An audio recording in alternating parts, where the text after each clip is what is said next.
Ni mwendelezo wa maadhimisho ya miaka 50 toka kuanzishwa kwa Taasisi ya Elimu Tanzania, ambapo imezindua maabara ya kompyuta na vifaa vya kisasa vyenye thamani ya shilingi milioni 235.5 katika shule mbili wilayani Lushoto mkoani Tanga.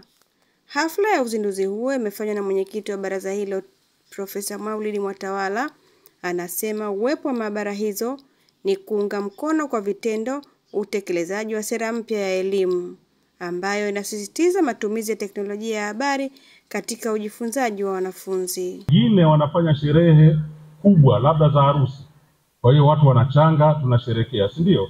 Lakini sisi tumeona tusherekee miaka yetu 50 kwa kutoa kwa watu wengine. Kwa hiyo hata kama tutachangisha, hatutatumia wenyewe. Kile tutakachokipata tutakitoa kwa watu wengine, na mfano mzuri ni huu ambao tunaofanya hapa leo. Lakini pia tunachangia katika utekelezaji wa sera ya elimu na mafunzo ya mwaka 2014, sera iliyoboreshwa toleo la mwaka 2023.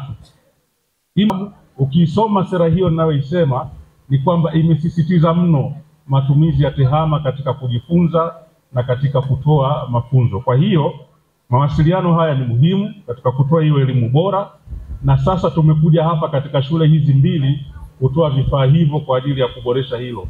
Tumekuwa tukifanya ufuatiliaji, Mheshimiwa mgeni rasmi, kwenye shule ambazo tayari tunafanya nazo kazi, na tumeshuhudia shule hizi zimeongeza ufaulu kwa kiasi kikubwa. Kwa hiyo sina shaka kabisa kwamba hata shule ya Magamba na Shukilai ufaulu wake utapanda zaidi.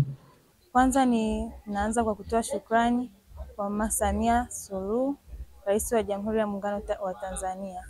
Pia shukrani ziende kwa Taasisi ya Elimu Tanzania. Kompyuta hizi zitatusaidia sisi kujifunza kuhusu masuala ya tehama, teknolojia ya habari na mawasiliano. Mradi huu ni mzuri na bora katika kujifunza na kuendeleza taifa lijalo.